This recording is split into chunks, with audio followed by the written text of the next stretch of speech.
오늘은 유다서 1장 17절부터 25절을 본문으로 교회여 자신을 지키라 라는 제목의 말씀을 나누려고 합니다. 오늘과 다음 주까지 이 주제로 말씀을 나누겠습니다. 지금까지 유다서 말씀을 통해서 교회가 왜 싸워야 되는지, 그리고 그 싸움의 대상이 어떤 특징을 가지고 있는지에 대해서 말씀을 드렸었어요. 이 17절 말씀이 이제 유다서에서 하나의 전환점이 되는 그런 시점입니다. 그래서 앞에 말씀을 간단하게 좀 정리를 하고 뒤에 말씀을 이어서 가겠습니다. 교회는 거짓과 싸우고요. 그래서 싸워야 됩니다. 그런데 그런 거짓의 가장 큰 특징은요, 한마디로 말하면 이건 것 같아요. 괜찮다라고 말을 해주는 거. 괜찮다라고 거짓은 항상 우리들에게 말을 해줍니다. 하나님을 부정하면서 살아도 괜찮고요. 원하는 만큼 방탕한 삶을 살아도 괜찮습니다. 내 삶의 주인이 하나님이 아니셔도 상관없다. 괜찮다라고 말을 해줍니다. 그것이 사실이어서가 아니고요. 사람들이 그런 말을 듣고 싶어 하기 때문에 괜찮다라고 말을 해주는 겁니다. 사실은 그런 거짓에 세상이 속고 있는 거고요. 이 교회도, 교회의 일부도 그렇게 속고 있는 그런 상황이다라고 우리가 생각할 수 있습니다. 거짓은요, 이 괜찮지 않은 것을 괜찮다라고 그렇게 말을 해줌으로써 자신의 정욕을 채웁니다. 이 모든 것이 당신을 위한 것입니다 라고 말은 하지만 실제적으로는 자신을 위해서 그 모든 것을 한다라는 거예요. 이 거짓이 그렇게 하기 위해서 하는 말들은 참 다양합니다. 교리적으로 어떤 혼란을 만들기도 하고요. 진리의 거짓을 살짝 교묘하게 그렇게 섞어 놓기도 하고요. 부분적으로만 진리이지만 부분적인 진리, 그리고 선택적인 진리를 그렇게 전하기도 합니다. 그러면서 이 성경의 중요한 가르침이 마치 중요하지 않은 것처럼 그렇게 오해하게 만들기도 해요. 그런 것들에 이제 하나하나 다 대응할 수가 없습니다. 그래서 이 유다서 말씀은 그러한 다양한 말들에 대해서 대응을 하기보다는 그들의 한결같은 삶에 대해서 대응을 한다라고 볼 수 있습니다. 왜냐하면 거짓이 무슨 말을 하든지 결과적으로는 그 삶을 통해서 그 본래 모습을 드러내기 때문에 그렇습니다. 거짓은 하나님을 부정하고요, 하나님의 은혜를 방탕한 것으로 바꿉니다. 그리고 하나님의 주권을 인정하지 않습니다. 자기 정욕을 따릅니다. 원망을 하고요, 불만을 말합니다. 비방을 합니다. 뭐든지 자기의 이익을 위해서 합니다. 이것이 이 거짓의 그들의 한결같은 삶입니다. 또 하나 지금까지 유다서가 강조를 했었던 것은 뭐냐 하면요, 그런 거짓에는 반드시 따라오는 하나님의 심판이 있다라는 겁니다.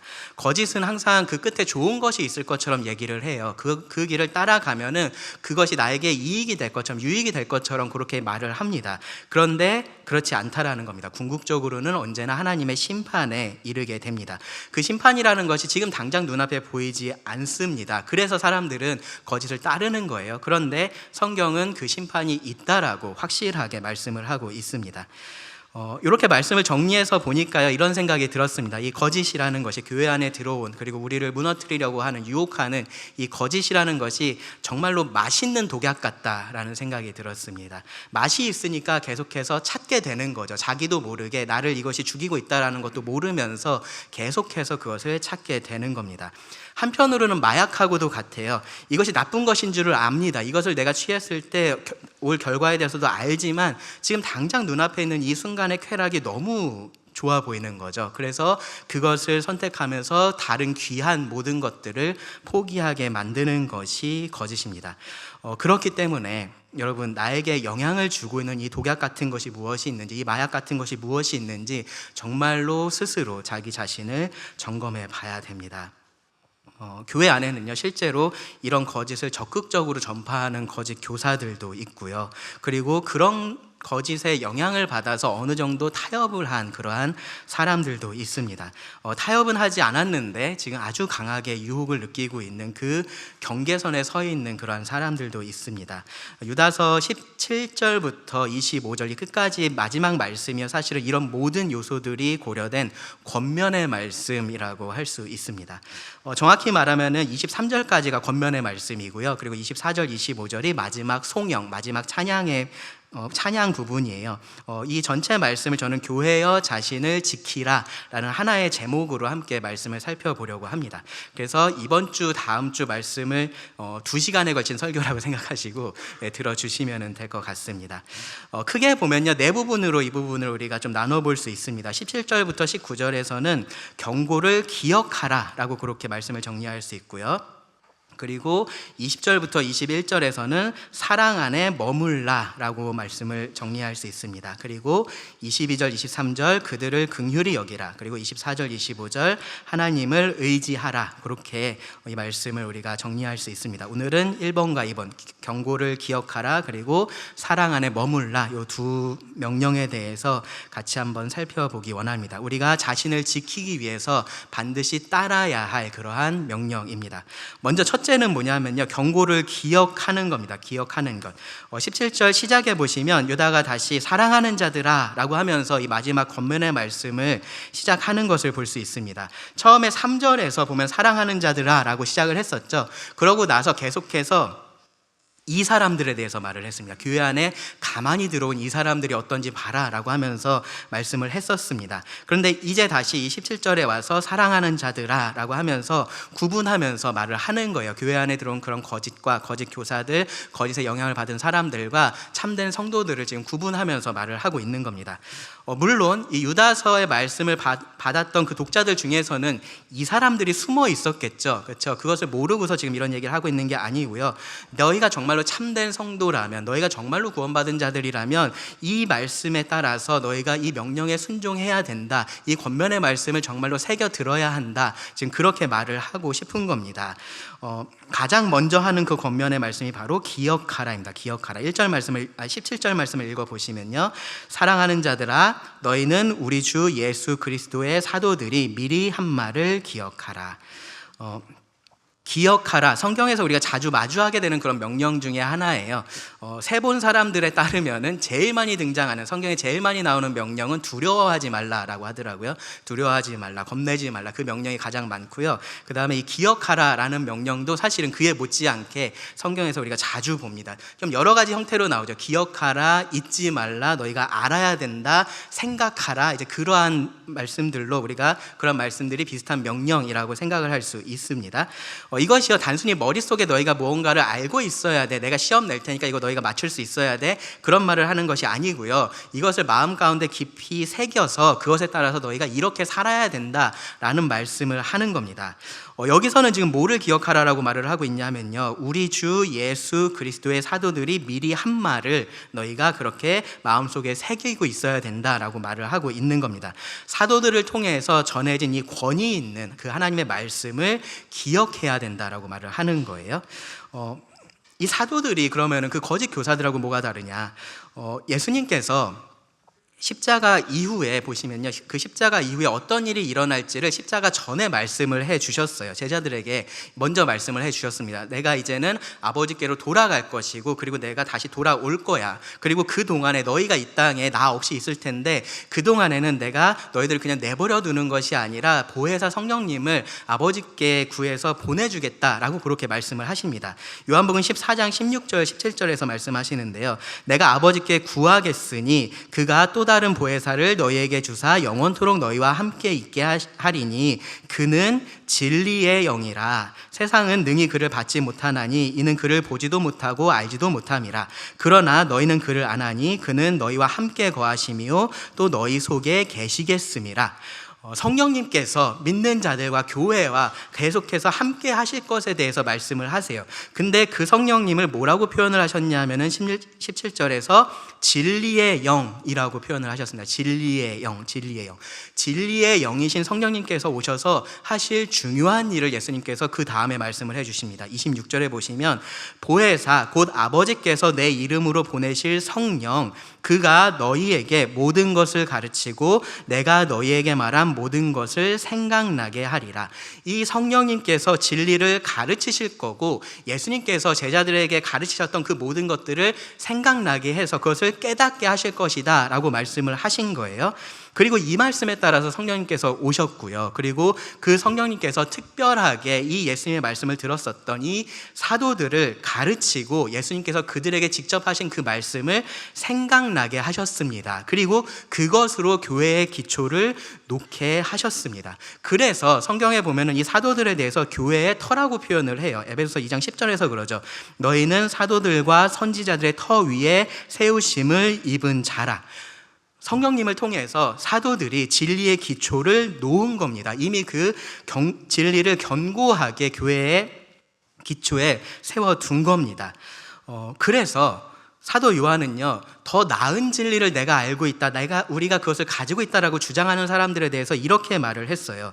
요한일서 2장 26절과 27절에 보시면 너희를 미혹하는 자들에 관하여 내가 이것을 너희에게 썼노라. 너희는 주께 받은 바 기름 부음이 너희 안에 거하나니, 지금 성령님에 대해서 말을 하는 겁니다. 너희 안에 거하나니 아무도 너희를 가르칠 필요가 없고 오직 그의 기름 부음이 모든 것을 너희에게 가르치며 또 참되고 거짓이 없으니 너희를 가르치신 그대로 주 안에 거하라. 이미 이 진리의 터가 견고하게 놓여져 있는 겁니다. 성령님께서 이 제자들을 통해서 그렇게 하셨고요. 사도들을 통해서 그렇게 하셨고요. 그리고 계속해서 성도들 가운데서 그렇게 하고 계시는 겁니다. 그 성령님의 사역 외에 우리가 다른 무엇이 더 필요하지 않다라는 거예요. 그것보다 더 나은 진리를 내가 알고 있다라고 말하는 것은 그렇기 때문에 거짓이 되는 겁니다.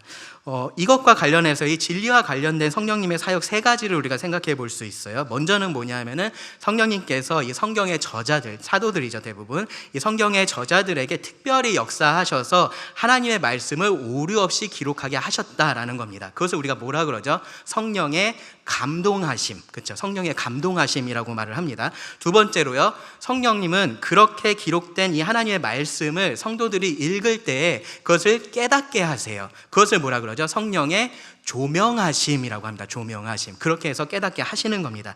그리고요, 셋째로는요, 어떻게 하시냐면은 교회 안에 이 말씀을 가르치는 교사들을 세우셔서 교회를 말씀으로 자라게 하십니다. 성령의 은사를 통해서 그렇게 하시는 겁니다. 성령님께서 진리와 관련해서 이 모든 일들을 우리에게 하십니다. 그렇기 때문에 이런 성령의 역사를 부정하면서, 이 기름 부음을 부정하면서 우리가 뭔가 더 나은 것을 알고 있어, 우리가 더 좋은 진리를 가지고 있어 라고 말하는 그러한 가르침은 거짓 가르침이 될 수밖에 없는 겁니다.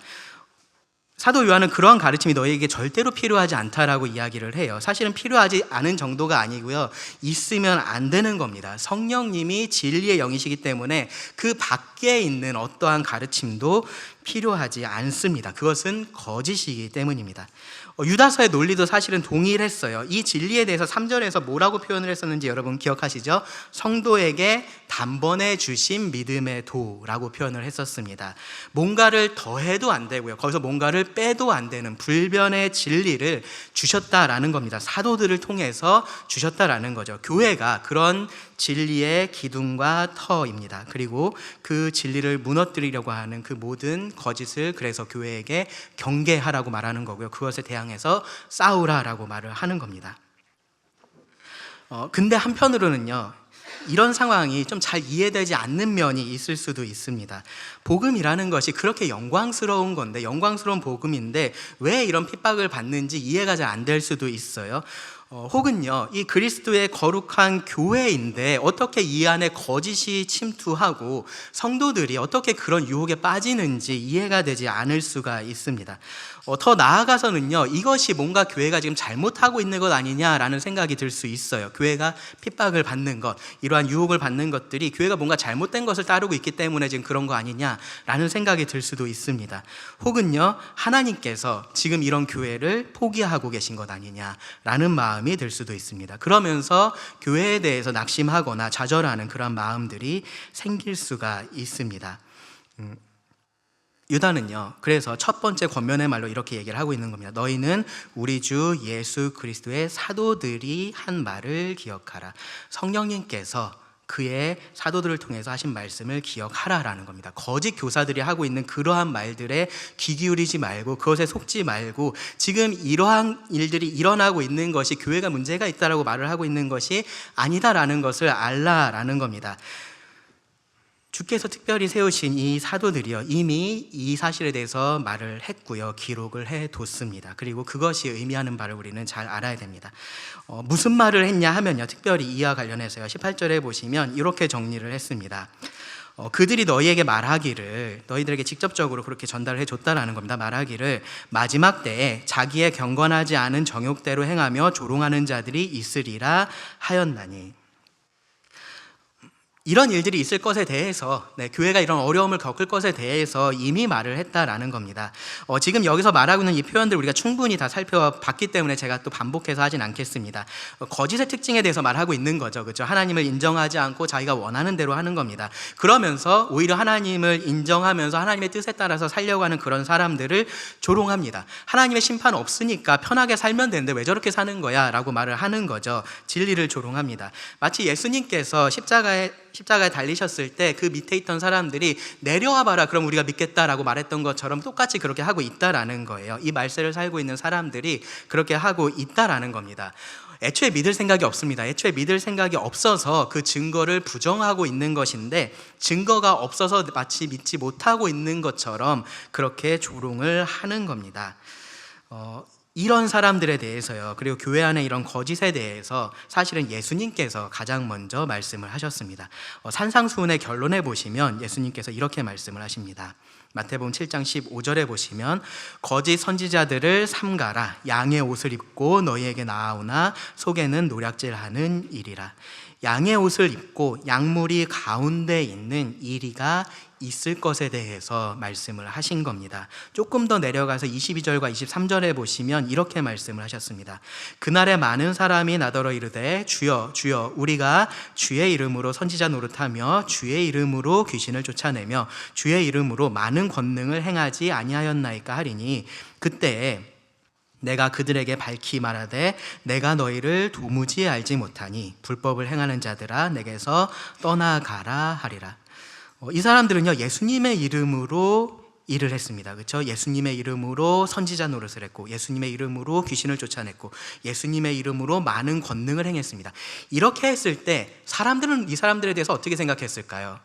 이 사람들이 진짜라고 생각했을까요? 가짜라고 생각했을까요? 진짜라고 생각할 수밖에 없습니다. 그렇죠? 그런데 예수님은 뭐라 그러십니까? 그 사람들에 대해서 내가 너희를 도무지 알지 못하니 불법을 행하는 자들아 내게서 떠나가라 라고 말할 거라고 말씀을 하십니다. 그렇게 할 사람들이 있다라는 겁니다. 교회 안에 그러한 일들이 있을 것에 대해서 미리 말씀을 하신 겁니다. 마태복음 13장을 보시면요, 거기에 천국에 대한 비유를 예수님께서 여러 말씀을 하셨습니다. 근데 그 비유의 말씀들도 여러분 가만히 보시면 그 안에서 이 사실에 대해서 예수님께서 반복해서 말씀을 하신다라는 것을 알 수 있습니다. 네 가지 땅에 떨어진 씨의 비유를 여러분 생각해 보세요. 네 가지 땅이 있습니다. 길가에 떨어진 경우가 있고요, 그리고 좋은 땅에 떨어진 경우가 있습니다. 길가에 떨어진 경우 이 사람들 믿지 않는 사람들이라고 우리가 쉽게 분별을 합니다. 좋은 땅에 떨어진 경우 이 사람들 믿는 사람들 우리가 쉽게 분별을 합니다. 근데 그 중간에 두 개의 땅이 더 있습니다. 돌밭이 있고요, 가시떨기가 있습니다. 이들에 대해서는요, 어떤 사람들은 이 사람들이 믿고 구원받은 사람들이다 라고 말을 하고요, 어떤 사람들은 이 사람들은 구원받지 않은 사람들이다 라고 그렇게 말을 합니다. 그것에 대해서 제가 이 자리에서 지금 다 풀어서 말씀을 드리려는 건 아니고요. 결론을 말씀드리면은 성경 전체의 가르침 그리고 그 비유의 맥락을 보면요, 이 사람들은 구원의 열매를 맺지 못하는 사람들이에요. 그렇기 때문에 구원받지 않은 사람들입니다. 그런데 왜 그러면 그 사람들은 믿는 사람일 수도 있다라고 생각을 할까요? 왜냐하면은 실제 상황을 보면 구원받은 것 같기는 한데 뭔가 그것에 충분한 열매를 보이는 것 같지는 않은 그런 애매한 사람들이 현실에는 있기 때문에 그렇습니다. 뭐냐면요, 믿음은 없는 것 같은데 뭔가를 열심히 하려고 하는 사람이 있고요, 믿음은 있는데 연약한 사람이 있는 겁니다. 그러니까 그 중간에 있는 이 사람들을 우리가 구분하는 것이 그렇게 쉽지가 않은 겁니다. 그래서 이 사람들에 대해서 우리는 겉으로 보고서만 알 수 있기 때문에 어떤 사람들은 그래도 구원은 받은 것 같아 라고 말을 하고, 어떤 사람들은 저것은 아니야 라고 그렇게 분별을 하고 있다라는 거예요.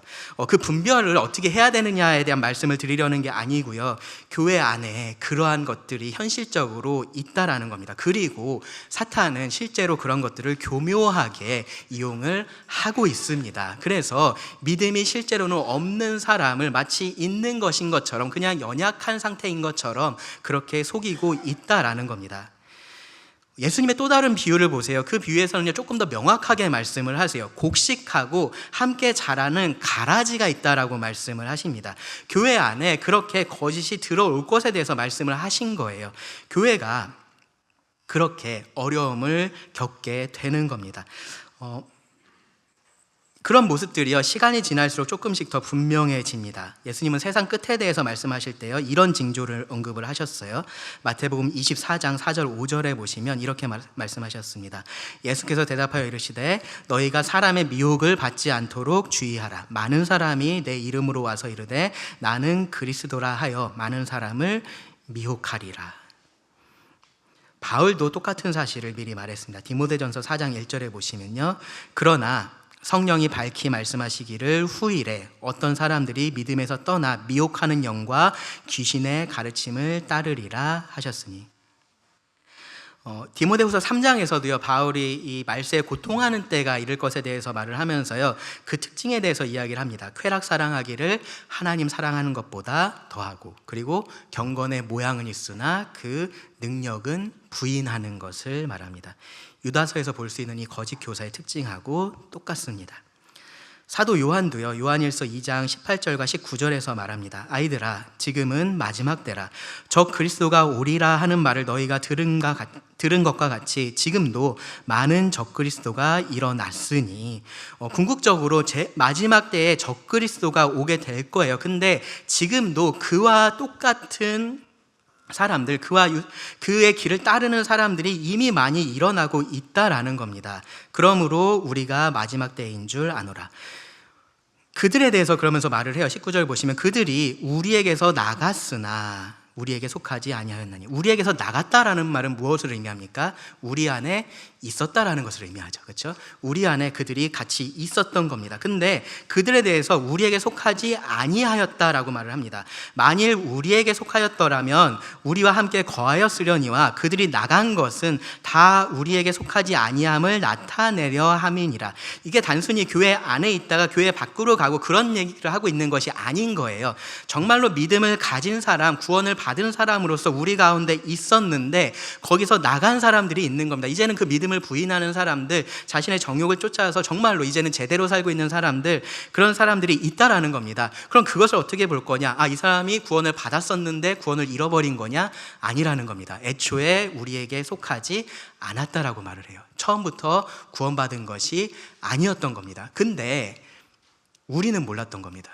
그 가운데 있었을 땐 몰랐던 거예요. 구원받지 않은 사람이라고 누구도 생각하지 못했었던 겁니다. 그런 일들이 교회 안에 있다라는 겁니다.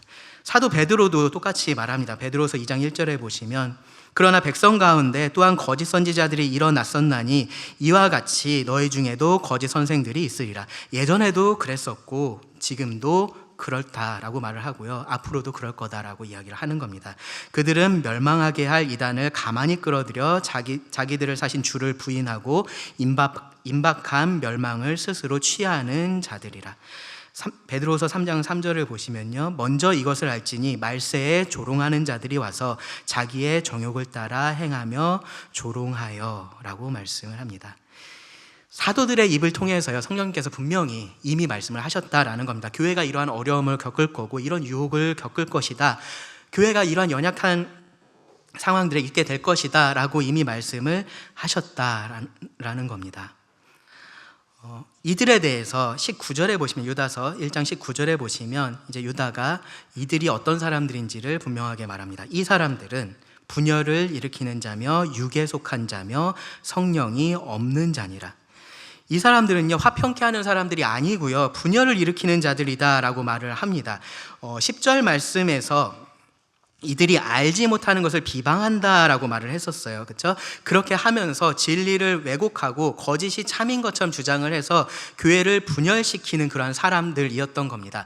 사랑으로 하나됨을 나타내는 그 애찬의 자리에 암초와 같은 자들로서 자기 이익을 위해서 교회가 어떻게 되든지 신경 쓰지 않는 그러한 사람들이었던 겁니다.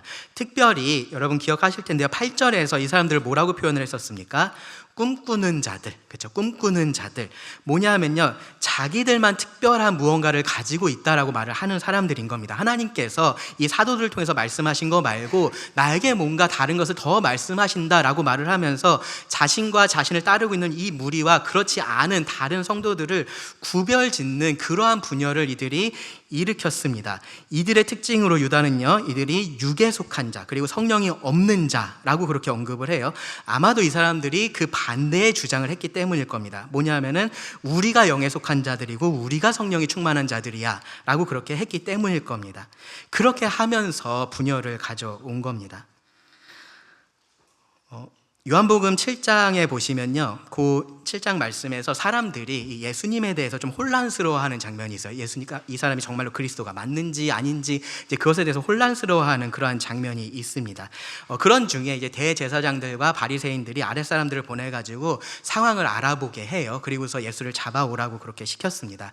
근데 이제 이 사람들이 갔다가 예수님 하시는 말씀 듣고 그러고 나서 그냥 빈손으로 돌아온 거예요. 그러니까 이제 바리새인들이 왜 빈손으로 왔냐 그렇게 말을 합니다. 그러니까 이들이 뭐라고 보고를 했냐 하면은 그 사람이 말하는 것처럼 말하는 사람이 이때까지 없었나이다 라고 그렇게 말을 했습니다. 그러니까 그 바리새인들이 그들에게 이렇게 말했어요. 요한복음 7장 47절부터 49절에 보시면요, 바리새인들이 대답하되 너희도 미혹되었느냐? 당국자들이나 바리새인 중에 그를 믿는 자가 있느냐? 율법을 알지 못하는 이 무리는 저주를 받은 자로다. 무슨 말을 하고 있는 거냐면요, 이 바리새인들은 우리가 율법을 제대로 알고 있는 사람이고 그렇기 때문에 이 예수에 대해서도 우리가 제대로 판단하고 있다라고 지금 얘기를 하고 있는 거예요. 근데 니들이 뭔데 와가지고 이 사람이 제대로 된 사람인 것 같다라고 얘기를 하고 있냐? 지금 그렇게 이야기를 하고 있는 겁니다. 자신들과 다른 생각을 가진 사람들은 이 율법을 알지 못하는 자들로서 지금 이야기를 하고 있는 거죠. 그렇게 분열을 만든 겁니다.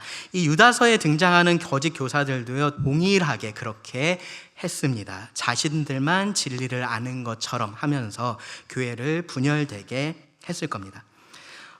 이런 특징이 여러분 정확히 구원받은 자의 반대에 해당합니다. 구원받은 자의 특징에 반대에 해당되는 특징입니다. 구원받은 사람은 화평케 하는 사람입니다. 화평케 하는 사람. 그래서 하나됨을 추구해서 그리스도를 세상 가운데 나타내는 사람들이에요.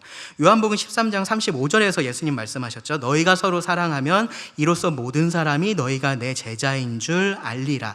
예수님의 제자인 것을 나타내는 것은 사랑으로 하나 되는 것이지 분열하는 것이 아닌 겁니다.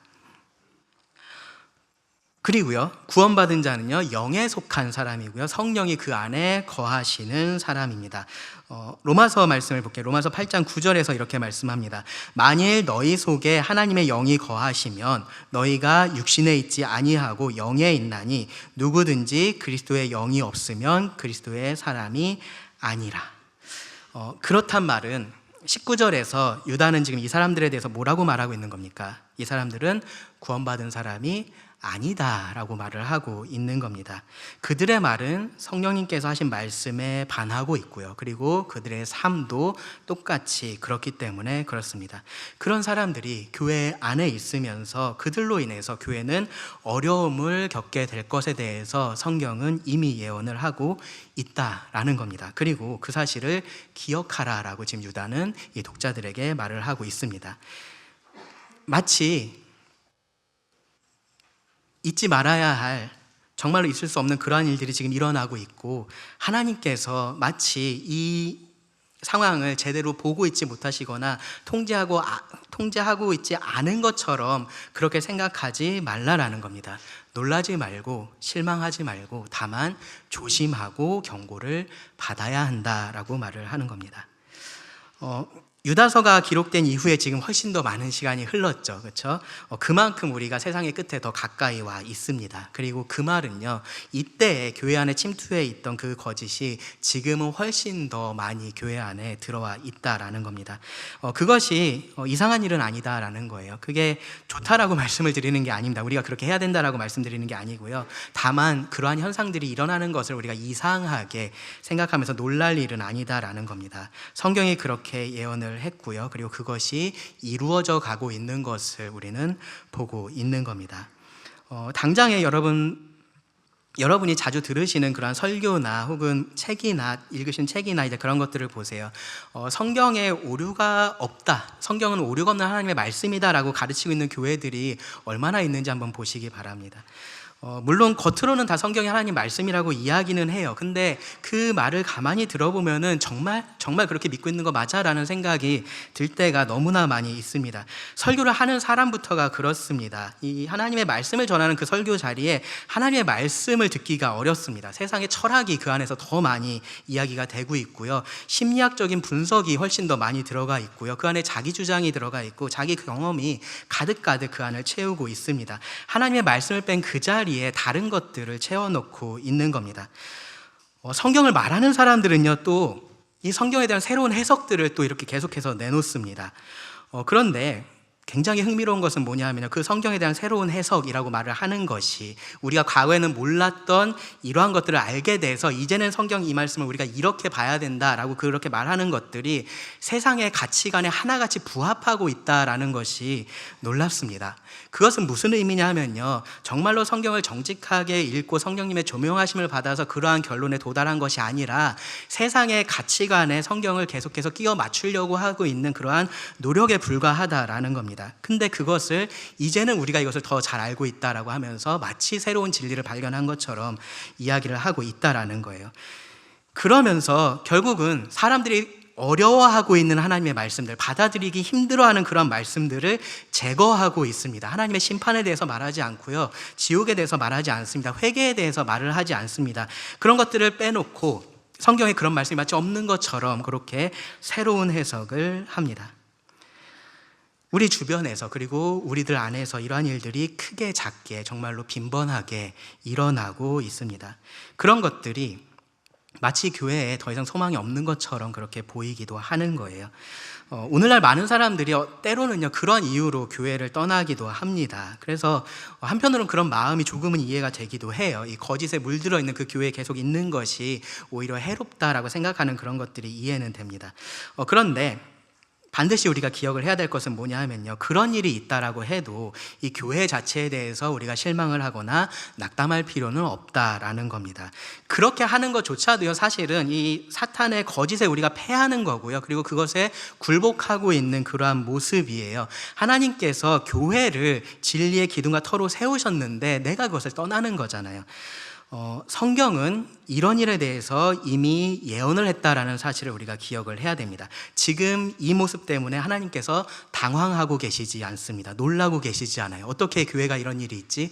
그렇게 생각하지 않습니다. 우리가 알아야 할 것은 뭐냐면요, 하나님의 말씀대로 하나님의 계획대로 이 세상이 끝을 향해 가고 있구나라는 것을 기억을 해야 됩니다. 그리고 나에게 필요한 것은 그럼 뭐예요? 어차피 망할 거니까 그냥 대충 살자가 아닌 거죠. 그렇죠? 이것을 통해서 우리가 경고를 받아야 됩니다. 거짓을 분별을 해야 되고요, 내 삶에서 이러한 거짓이 영향을 주고 있다면 그러한 것들을 내가 몰아내야 되는 겁니다. 어차피 뭘 해도 안 되는 것 같아 라고 그냥 다 포기하고 그냥 멍하니 예수님 언제 오시지? 그렇게 있는 것이 아닌 거예요. 우리가 성령을 소유한 자들로서 더 이 영적인 일에 관심을 가져야 될 때가 사실은 이때인 거고요. 그리고 우리가 더 하나 되어서 이 세상 가운데 우리가 그리스도의 제자라는 그 사실을 선포를 해야 됩니다.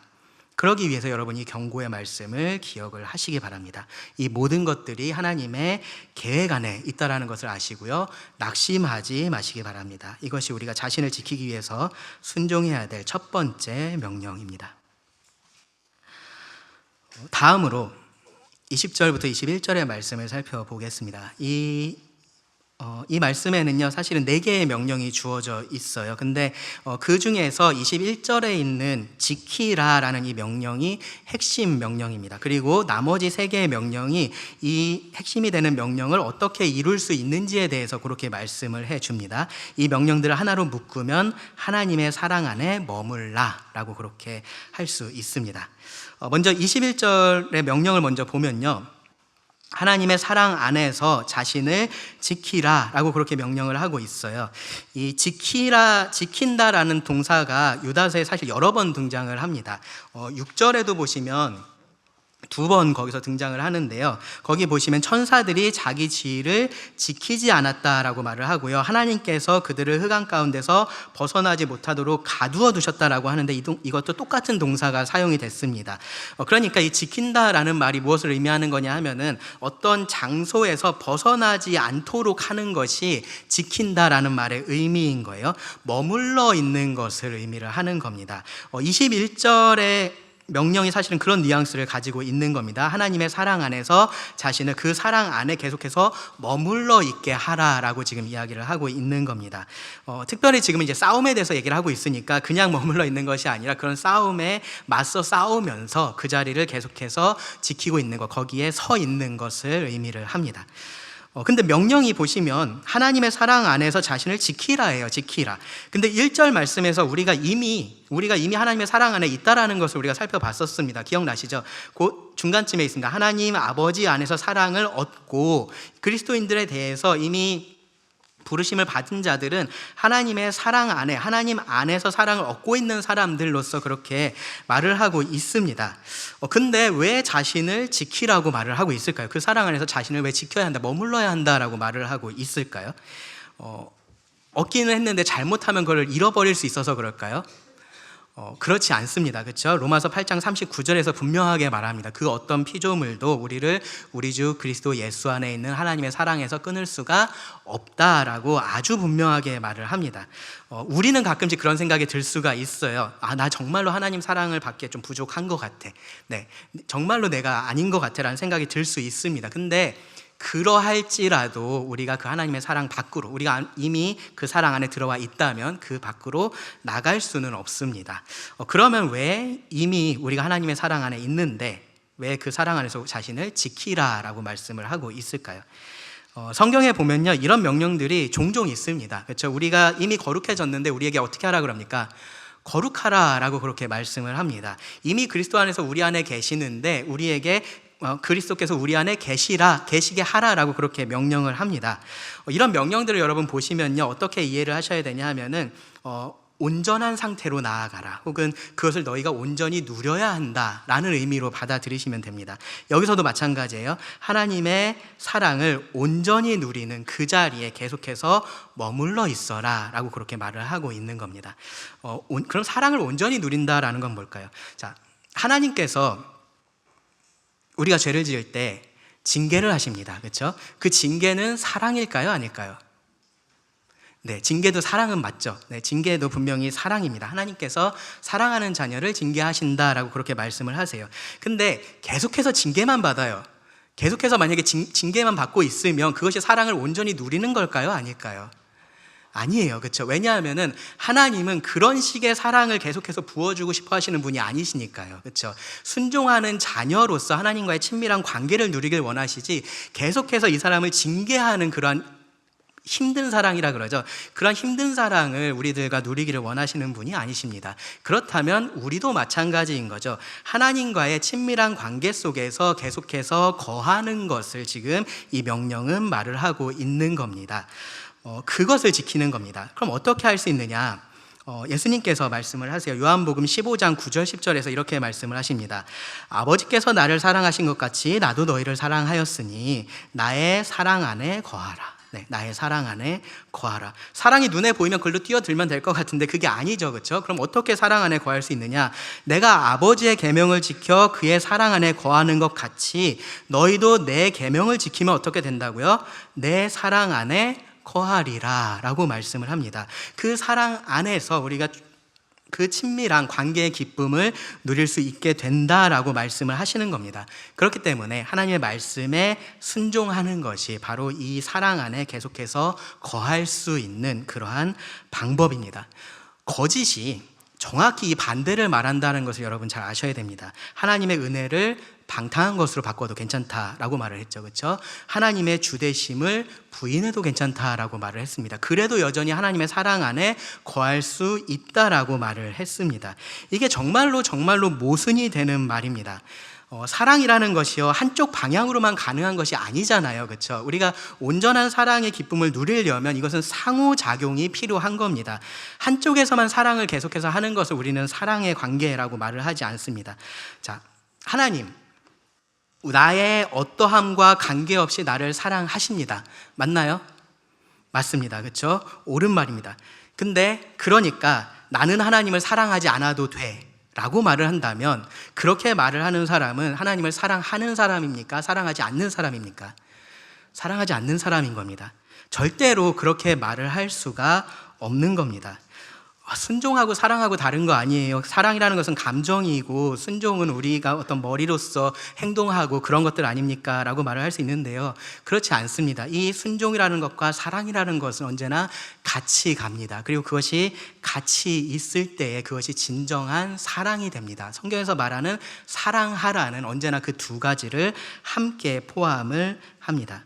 그래서 하나님을 사랑하는 사람이라면 계속해서 그 하나님의 사랑 안에 머물도록 자신을 지켜야 되는 겁니다. 다르게 말하면 계속해서 이 말씀에 순종하기 위해서 힘써야 한다라는 거예요. 그렇게 잘 안 되는 부분이 있다라는 거 우리 모두가 다 잘 알고 있습니다. 그런데 그렇게 하기 싫은 건 말이 안 되는 겁니다. 그렇게 하기 싫은 사람은 하나님을 사랑하는 사람이 아닌 겁니다. 하나님의 사랑을 이용하고 싶은 사람인 겁니다. 유다의 말대로 그런 사람은요, 육에 속한 사람이고요, 성령이 없는 사람입니다. 자, 그러면 어떻게 순종을 할 수 있을까요? 세 가지 권면의 명령으로서 우리가 이것을 생각해 볼 수 있습니다. 20절부터 21절 말씀을 먼저 한번 읽어보겠습니다. 사랑하는 자들아, 너희는 너희의 지극히 거룩한 믿음 위에 자신을 세우며 성령으로 기도하며 하나님의 사랑 안에서 자신을 지키며 영생에 이르도록 우리 주 예수 그리스도의 긍휼을 기다리라. 네, 여기 지키라라는 명령을 빼고 세 개의 명령이 더 나오죠. 그렇죠? 20절에서 세우라, 그리고 기도하라, 그리고 21절에서 기다리라, 그렇게 세 개의 명령이 나옵니다. 이것을 통해서 우리가 계속해서 우리 자신을 하나님의 사랑 안에서 지킬 수 있습니다. 그 안에 머무르게 할 수 있습니다. 먼저는요, 20절에서 너희의 지극히 거룩한 믿음 위에 자신을 세우라라고 말을 해요. 믿음이라는 것이 우리가 3절에서도 제가 이 말씀을 드렸었는데, 주관적인 믿음을 지금 얘기하고 있는 것이 아니라 객관적인 믿음입니다. 우리가 믿는 그 내용에 대해서 지금 이야기를 하고 있는 거예요. 그리고 그런 면에서 보면 이 말씀은 무슨 말이냐면은 하나님의 말씀 위에, 이 하나님의 말씀 위에 너희 자신을 세워야 한다라는 의미가 됩니다. 말씀 위에 우리를 세우는 것이요, 크게 두 단계를 우리가 생각해 볼 수 있는데요. 첫 번째는 뭐냐면 말씀을 잘 배우는 거고요. 두 번째는 그 말씀을 삶에 적용을 하는 겁니다. 먼저는요, 정말로 잘 배우는 게 중요합니다. 바울이 에베소 장로들을 모아놓고 이렇게 말을 했습니다. 사도행전 20장 32절인데요. 지금 내가 여러분을 주와 및 그 은혜의 말씀에 부탁하노니 그 말씀이 여러분을 어떻게 한다고요? 능히 든든히 세우사라고 말을 합니다. 하나님의 말씀이 성도를 든든하게 세우는 겁니다. 교회를 든든하게 세우는 겁니다. 교회가 세워져 가는 데 있어서 사실 도움이 되는 것들이 많이 있어요. 뭐 사람 사이의 정 같은 게 있으면 도움이 되겠죠, 그렇죠? 그리고 교회가 어떤 공통의 관심사가 있는 것도 분명히 교회가 세워지는 데 있어서 도움이 됩니다. 비슷한 환경을 가지고 있는 것, 뭐 비슷한 성향을 가지고 있는 것, 그런 것들이 다 교회를 세우는 데 있어서 도움이 되는 것들입니다. 그런데 그런 것들 다 부차적인 것들이고요. 교회를 정말로 든든하게 세울 수 있는 것은 뭐냐 하면은 하나님의 말씀입니다. 하나님의 말씀. 그리고 그것이 하나님께서 우리들에게 성경을 주신 목적이라고 성경은 말을 합니다. 디모데후서 3장 16절 17절에서 이렇게 말합니다. 모든 성경은 하나님의 감동으로 된 것으로 교훈과 책망과 바르게 함과 의로 교육하기에 유익하니 이는 하나님의 사람으로 온전하게 하며 모든 선한 일을 행할 능력을 갖추게 하려 함이라. 계속해서 이 말씀 위에 자신을 세워가는 겁니다. 다르게 말하면요, 이것은 영적인 성장의 과정이라고도 우리가 생각할 수 있습니다. 예수님 믿었으니까 이제 다 끝났어가 아닌 거예요. 히브리서 5장에 보면 굉장히 흥미로운 말씀이 있는데요. 5장 11절, 12절에서 이렇게 말씀을 합니다. 히브리서의 저자가 이제 멜기세덱이라는 사람에 대해서 이야기를 하려고 하는 건데, 이런 얘기를 먼저 해요. 멜기세덱에 관하여는 우리가 할 말이 많으나 너희가 듣는 것이 둔함으로 설명하기 어려우니라. 때가 오래되었으므로 너희가 마땅히 선생이 되었을 터인데 너희가 다시 하나님의 말씀의 초보에 대하여 누구에게서 가르침을 받아야 할 처지이니 단단한 음식은 못 먹고 젖이나 먹어야 할 자가 되었도다. 지금 이 말씀을 가만히 보세요. 지금 이 히브리서의 저자는 이들이 때가 오래됐는데 아직까지 선생이 되지 못하고 이 하나님의 말씀의 초보에 대해서 가르침을 받아야 되는 상황, 다르게 말하면 단단한 음식을 못 먹고 젖을 먹어야 하는 이런 상황에 대해서 지금 정상적인 것으로 말을 하고 있나요? 비정상적인 것으로 말을 하고 있나요? 비정상으로 말을 하고 있습니다. 이어지는 말씀을 보시면요, 이게 얼마나 비정상적인 일이냐 하면은 이런 사람들은 구원받은 사람이라고 말을 할 수가 없을 만큼 정상이 아닌 것으로서 말을 합니다. 여기 11절에 표현을 보면요, 듣는 것이 둔함으로라고 되어 있어요. 지적인 능력이 부족한 것을 말하고 있는 것이 아니고요, 들으려고 하지 않는 태도를 의미를 합니다. 뭐하고 똑같은 거냐 하면요, 뒤에 보면 이제 젖먹이에 대한 그런 비유가 나오잖아요. 마치 태어난 아기가 젖 먹기를 원하고 있지 않은 것하고 똑같습니다. 심각한 문제가 있는 거죠. 그렇죠? 그러니까 둘 중에 하나입니다. 이 아이에게 정말로 큰 어떠한 문제가, 장애가 있거나 아니면 이 아이가 살아있지가 않은 겁니다. 젖을 안 먹고 있으면, 젖을 찾고 있지 않으면 이 아이는 그렇게밖에 볼 수가 없는 상황인 거예요. 말씀 위에 자신을 세워가는 것, 구원받은 성도가 계속해서 하나님의 말씀을 가까이 하려고 하고 그 말씀 위에 자신을 세워가려고 하고 그리스도의 모습을 닮아가려고 하는 것, 너무나 당연한 일이라는 겁니다. 언제까지 그렇게 해야 되느냐? 에베소서 4장 13절에서 말합니다. 우리가 다 하나님의 아들을 믿는 것과 아는 일에 하나가 되어 온전한 사람을 이루어 그리스도의 장성한 분량이 충만한 데까지 이르리니, 그리스도의 장성한 분량이 충만한 데 이르기까지는 우리가 이 일을 멈출 수가 없는 겁니다. 그러니까 여러분, 성경 충분히 많이 알았다, 이제 나는 그만 배워도 된다 라는 생각이 혹시라도 드신다면요, 이런 생각을 내가 버려야겠구나 라는 생각을 하셔야 됩니다. 계속해서 내가 더 배워야겠구나, 내가 성경을 보고 하나님을 알고 그리스도를 닮아야겠구나 라는 생각을 하셔야 된다라는 거예요. 우리가 살기 위해서 계속해서 먹잖아요. 그렇죠? 네, 계속해서 먹습니다. 어젯밤에 저도 정말로 자다가 갑자기 너무 배가 고파가지고 일어났어요. 네. 그래서 뭐를 주워 먹고 잤거든요. 그럼 안 될 것 같은데 너무 배가 고프니까 살려고 그렇게 한 겁니다. 우리가 그렇게 해야 된다라는 거예요. 영적으로 살기 위해서 하나님의 말씀을 그렇게 가까이 하려는 노력이 우리에게 있어야 된다라는 겁니다. 그리고 거기에 삶의 적용이 함께 있어야 됩니다. 순종이 따라와야 됩니다.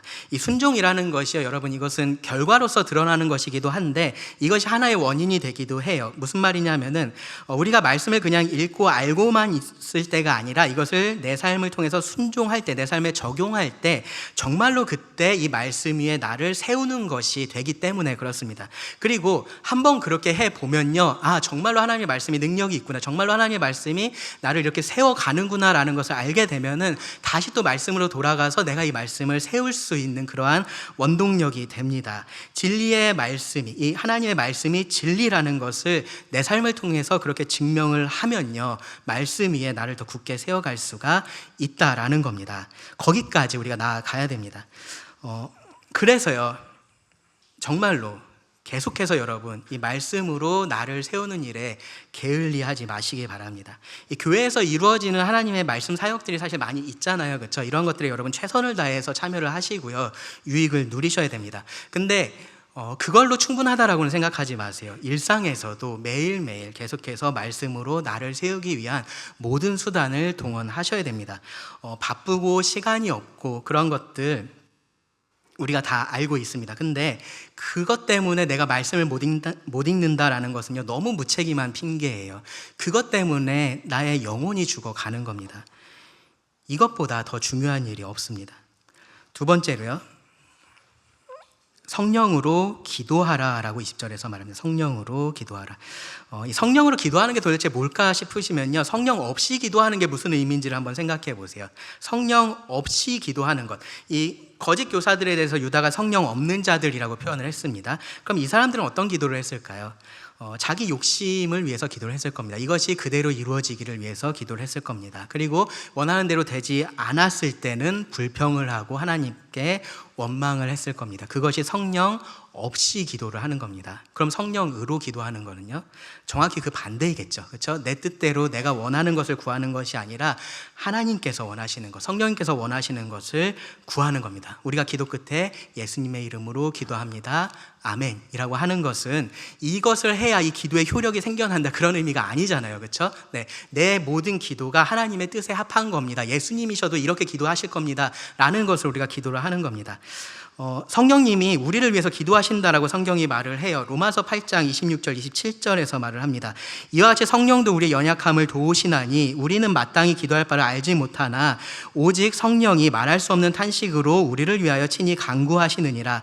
마음을 살피시는 이가 성령의 생각을 아시나니 이는 성령이 하나님의 뜻대로 성도를 위하여 간구하심이니라. 나도 무엇을 구해야 할지 모를 때 성령님은 우리를 위한 하나님의 뜻을 알고 계시다라는 겁니다. 그리고 그런 우리를 위해서 기도하신다라는 거예요. 그래서 우리가 그 기도를 우리가 드릴 수 있는 겁니다. 먼저는 성경을 통해서 분명하게 드러난 하나님의 뜻에 따라서 구하는 것이 우리가 성령으로 구하는 것이 될 거고요. 실제 삶에서 내가 이것이 하나님의 뜻인지 저것이 하나님의 뜻인지 분명히 알지 못할 때조차도 하나님을 신뢰하면서 하나님의 뜻이 이루어지기를 구하는 기도가 성령으로 하는 기도입니다. 결국 이 성령으로 기도를 한다라는 것은요, 이 하나님의 선하심 그리고 하나님의 능력을 전적으로 신뢰하면서 모든 것을 하나님께 맡기는 것을 의미를 합니다. 예수님께서 그렇게 하셨던 것처럼 나의 원함이 아니라 아버지의 뜻대로 이루어지기를 구하는 그러한 기도를 드리는 겁니다. 이런 태도가, 이 모든 것에 있어서 하나님께 맡기는 이러한 태도가요, 정말로 많은 의심과 유혹 속에서 우리들을 지켜줍니다.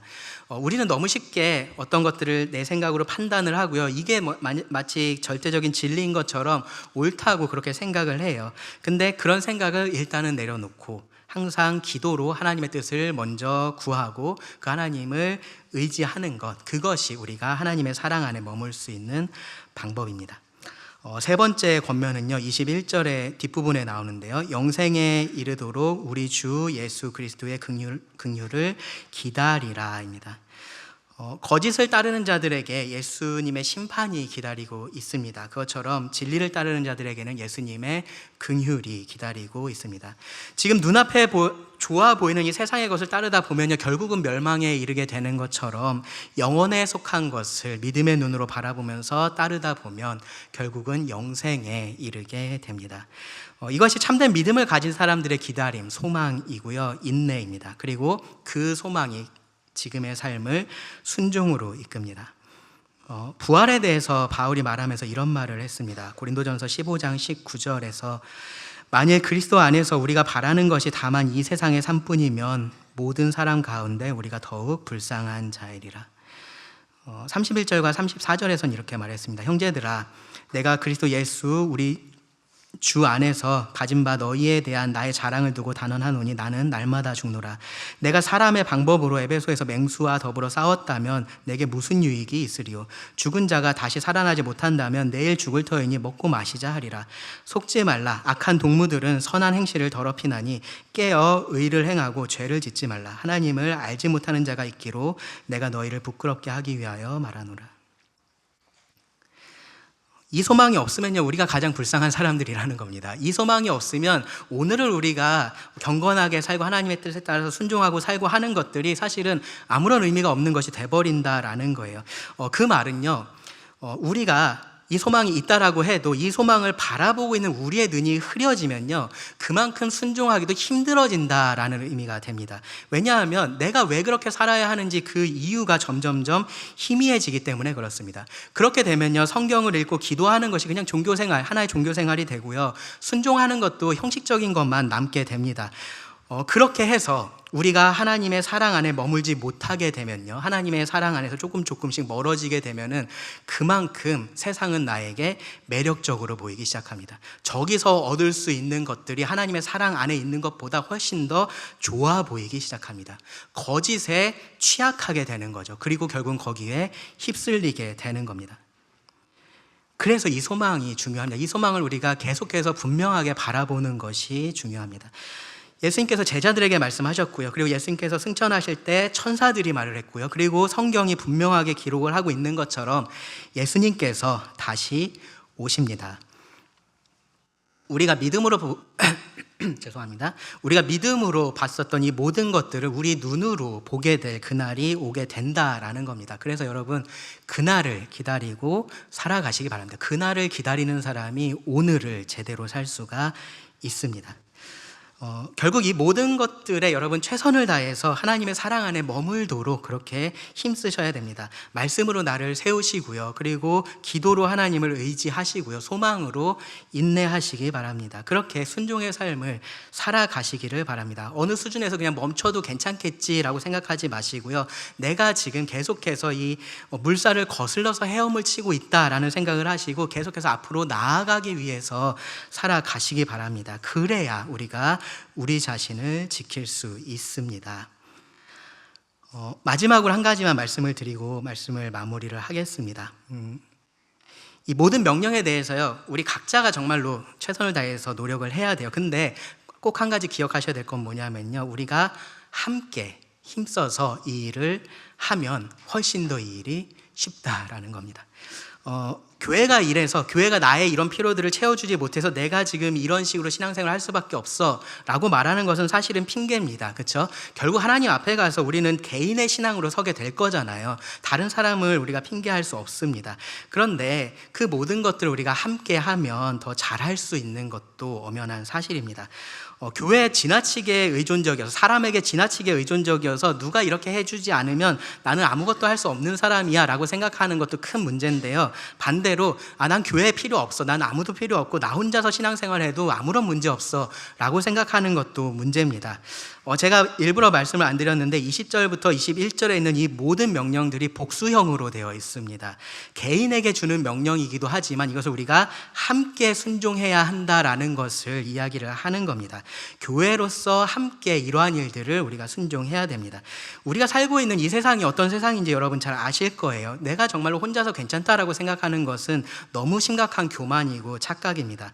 이 거대한 거짓의 파도를요, 나 혼자 헤쳐나갈 수는 없는 겁니다. 하나님은 우리를 교회로 부르셨고요. 그래서 교회로서 살아가게 하셨습니다. 그러니까요, 여러분, 함께 이 믿음 위에 우리 자신을 세우고요. 그리고 성령으로 함께 기도를 하고요. 그리고 영생에 이르도록 함께 이 예수 그리스도의 긍휼을 기다려야 됩니다. 함께 하나님의 사랑 안에서 우리 자신을 머물게 하고 지켜가야 됩니다. 여러분, 서로 위로하시고요, 격려하시기 바랍니다. 그리고 때로는 도전하시기 바랍니다. 그래서 함께 우리가 손잡고 이 길 끝까지 갈 수 있기를 바랍니다. 기도하고 말씀을 마치겠습니다. 하나님, 또 오늘 우리들에게 주신 말씀에 감사를 드립니다. 주님은 우리에게 이 세상의 빛과 소금이라고 하셨는데 우리 삶을 볼 때 때로는 정말로 그러한지 의문이 들 때가 있습니다. 이제는 소망이 없고 마치 패배한 것 같은 그런 마음이 들 때가 있습니다. 하지만 여전히 하나님은 교회를 통해서 일하고 계시고 또 이 멸망을 향해서 가는 이 세상 속에서 교회를 통하여서 구원의 빛을 비추고 계심을 기억합니다. 하나님, 우리가 하나님의 사랑 안에 머물면서 계속해서 이 사명을 감당할 수 있게 하여 주시기를 원합니다. 선을 행하면서 낙심하지 않고 끝까지 이 옳은 길을 따를 수 있게 하여 주시기를 원합니다. 우리의 나약함이 아니라 하나님의 능력이 우리를 세우고 보호하고 지키신다라는 그 사실을 잊지 않고 늘 말씀과 기도와 소망으로 살아갈 수 있게 하여 주시기를 구합니다. 들은 말씀을 주님께 맡기며 예수님의 이름으로 기도드립니다. 아멘.